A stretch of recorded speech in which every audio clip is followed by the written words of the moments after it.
Hey everybody, Chris Andersen here with another installment of Coach Cran's Corner for Cardhoarder. This week I'm here with Spencer Gard.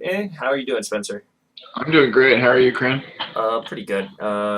Actually pretty excited. Today we're going to play one of my favorite decks of all time. It's Blue-Black Tezzerator in Legacy. Uh, this is a deck that is near and dear to my heart. I was able to win an Open with this deck. And did a lot of the work in developing it, so I'm pretty proud of it. I didn't create it. That was, I believe Caleb Durward made it, but I took his shell and made a lot of changes to it, and I think I really liked what came out of it. Unfortunately, the deck didn't ever really go mainstream in the Legacy metagame, but I think that it might be pretty good again. So we're bringing it back up on our week off since Kaladesh hasn't come out yet. We don't have standard videos for you yet. So it's kind of an off week, but that means we get to do cool stuff, and I'm thinking about trying this deck out for the Legacy Open that's coming up in about a month. And yeah, I think it might be really cool. Spencer, what do you know about the Tezzeret deck so far, and what questions do you have? Well, I do remember when you were playing it for a couple of opens. I always thought it was really cool that there was a brainstormless blue deck that gave you a lot of options, despite not having the ubiquitous blue card in the format. Yeah. One of the challenges of building a Chalice of the Void deck is that you aren't allowed to play any one-drops. Brainstorm, of course, is it's the one-drop of Legacy. So this being a Chalice deck puts it at a very interesting place in the metagame, especially considering it also has access to Force of Will. I also thought it was really cool when we were building this. We almost used your exact 70 or your exact 60 with a little modified mana base, and the cards actually line up very, oddly enough, very well against the current metagame with all these big Eldrazi roaming around. The Baleful Strix are still great. Tezzeret makes 5/5, which is kind of cool. I think blocks everything. Yeah, I think this deck should have a pretty good time with the Miracles matchup because we've got so many Planeswalkers in our deck.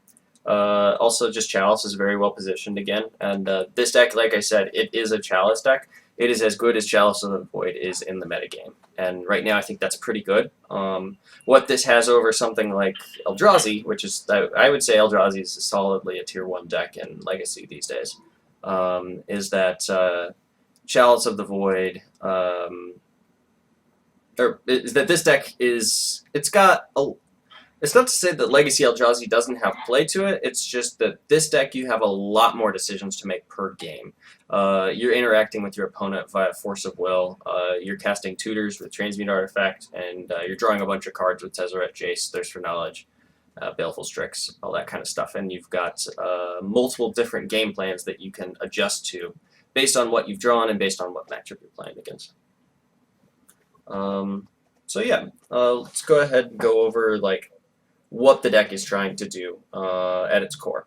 So early in the game, ideally you're going to want to play a Soul Land on turn 1, either City of Traders or Ancient Tomb. And either just cast a turn 1 Chalice and lock them out of the game if you can, or cast a Signet or a Talisman. They're the 2-mana artifacts from Ravnica and Mirrodin, respectively. Those cards don't look like Legacy playable cards, but they serve a very valuable purpose in this deck, and it makes sense that they're there. They do a good job, and I think that they're worth the spot, as weird as it looks. The main reason being that we're trying to get to a bunch of mana really quickly to cast Tezzeret and Jace as fast as we possibly can.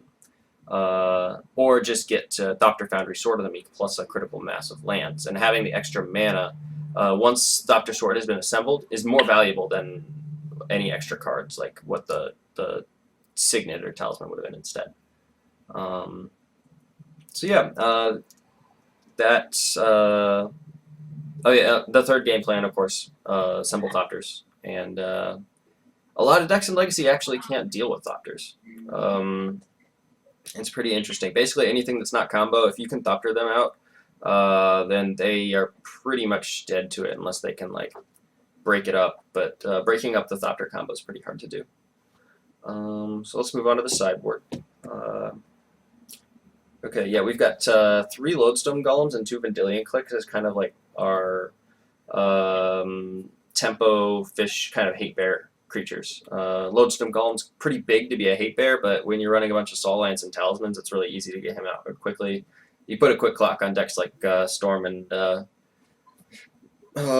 Elves, Show and Tell, whatever, and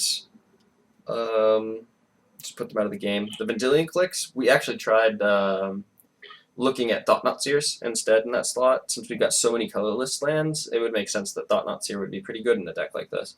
But we realized that a lot of times when we're bringing in Thought-Knot Seer, we're taking out blue cards, and that makes our Force of Wills bad. And while Vendilion Click isn't necessarily as impressive of a card, it doesn't have as large of a body as Thought-Knot Seer does. The fact that it's blue, I think, is pretty important. So I think we're going to keep them as Vendilion Clicks for now.